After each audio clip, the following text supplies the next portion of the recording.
state capture inquiry. And of course, yesterday, Public Enterprises Minister Pravin Gordhan appeared before the Commission. And in his testimony, he spoke about former President Jacob Zuma and his obsession with the nuclear build program, and also interference with appointments of boards at state-owned enterprises, amongst other things. And of course, we want to take this conversation further and of course also get his view on that particular testimony yesterday. And joining us right now here in studio is David Lewis, who is the Executive Director at Corruption Watch. David, good morning. Thanks for joining us. Thank you. So before we even get into the Commission, let's start outside the Commission. BLF and the EFF, they held pickets outside the venue yesterday, calling Pravin Gordhan a liar, all sorts of names. I want to hear your view on some of those claims that they are making, and also whether you expect Pravin Gordhan perhaps today in his testimony to address the question of whether he lied under oath regarding his meetings with the Guptas. Yeah, I suppose he will be asked today about this meeting that is alleged to have taken place. I can't see really what he had a meeting with the Guptas at the request of the president. If this is what happened, I don't really see anything particularly sinister in that.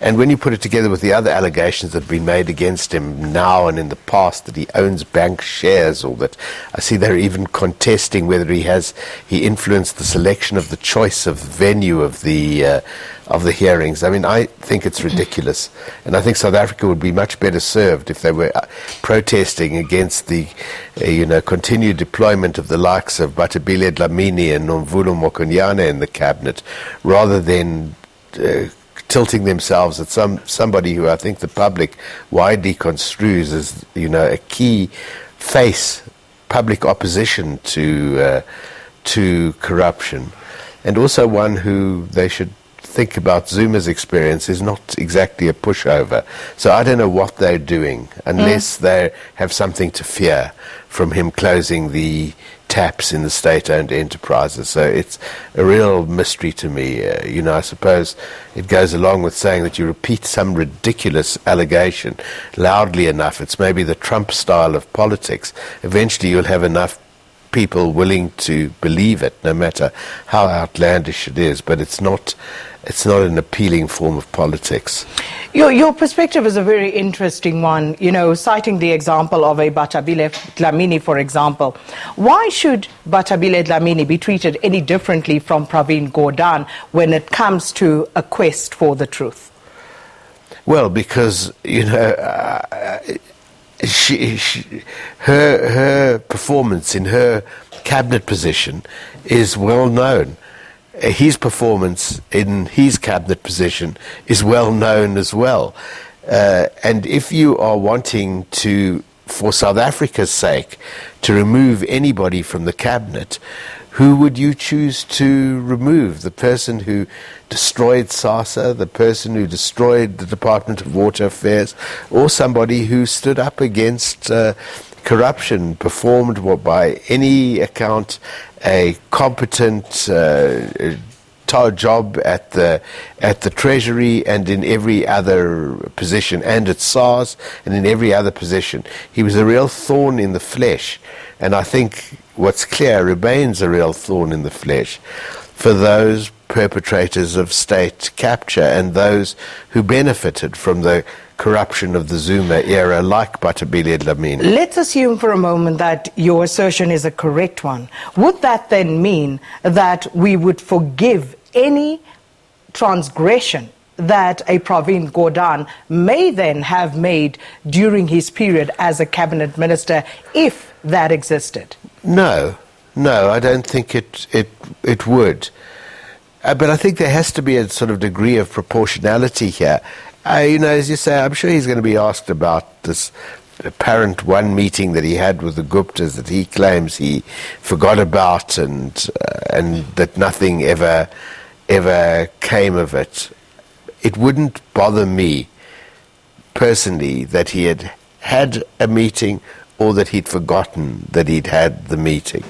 You know, one of the things that I found interesting about his testimony yesterday was the banality of the whole state capture project, brilliant as it was, how banal the people were who were engaged in it. And so I can easily imagine why one would forget a meeting with a Gupta, you know, particularly if nothing came of it. But, you know, we'll wait and hear what the testimony is. Absolutely. But no, you don't, you know, in the sort of old adage that two wrongs don't make a right, or two rights don't make a wrong, or whatever it is, I don't think you adopt different standards, but you've got to adopt proportional standards as well.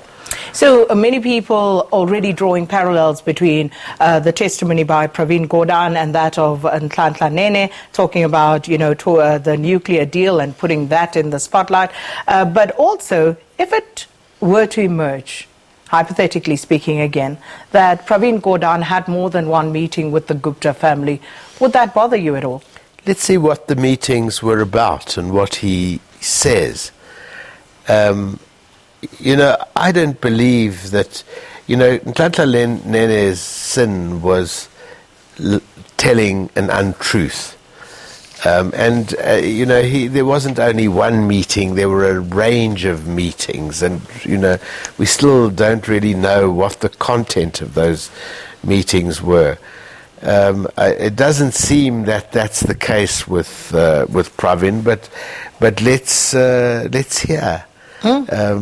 But you know, I feel pretty confident he's going to come out of this unscathed, actually.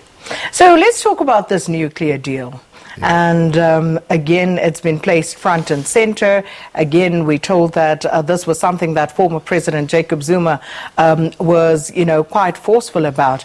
What did you make of the testimony on day one, and what do you think is still missing to, as it were, join the dots in this story? Well, the nuclear deal was the real cherry on the top. It was the big one, quite clearly. I mean, both in scale and in terms of the sort of interests involved, partly arising out of the scale of that deal. I mean, you know, everybody knows part of what was in it for the state capturing conspiracy. We know that the Guptas had bought that uranium mine that was a very poor asset unless you had some really good market for it, and clearly there was some notion that the new nuclear power facilities were going to constitute the market. Effectively, Eskom was going to constitute the market for the Gupta's uranium, just as it did for their coal. So this was a, you know, tried and tested phenomenon. But there's more to it than meets even than that. There's just got to be. I mean, Zuma really, you know, and the Guptas placed themselves, you know, as history has now shown, recent history has now shown us, in really dangerous territory by forcing this nuclear deal. And I wonder who paid who what for it. You know, you have this rogue state, Russia, involved in it. You know, notorious at manipulating people through everything from bribery to blackmail. So I feel that the stakes are even greater than the uranium mine, and I think the truth hopefully will out one day. We heard those stories, you know. We kind of know Zuma and what his position was on the nuclear deal. We know some of the ministers who were roped in to try and push this through. We know about Rosatom and their involvement and what they had to say years ago already with regard to this particular build. They, for example, came out and said they didn't care whether this was through government, through Eskom, it didn't matter as long as they were part of that deal, for example. But what we don't know is what Cabinet's position was overall, because these things are put to a Cabinet vote. Yeah. Cabinet discusses these things. Don't you think we should actually make more work of trying to get those Cabinet minutes so that we can see whether anyone actually dissented vociferously to these proposals? Yes, it would be interesting to know, and I think that what it would reveal is that most cabinet ministers kept their heads firmly down and, acquiesced in what now they would probably tell you was a completely rotten deal. What we don't know, I mean, we know all of those things. We even know that Cabinet was probably pretty supine in its most of Cabinet, not all of Cabinet, was pretty supine in its response to it. But there's a big brown envelope somewhere. I mean, there just has to be, and there have been rumours about that I'm probably not well advised to repeat, but there have clearly got to have been there's got to have been some serious bribery for people to put themselves in such a dangerous territory which ultimately proved to be a significant factor in their downfall. Well, David Lewis, I'm hoping you find that brown envelope, and hopefully you will come and share that information with us. But thanks so much for stopping by this morning. David Lewis is the Executive Director at Corruption Watch and talking to us from what came out at yesterday's State Capture Commission testimony of Pravin Gordhan, and that continues, of course, today. But for now, it is 7 o'clock. Leanne standing by with the latest news.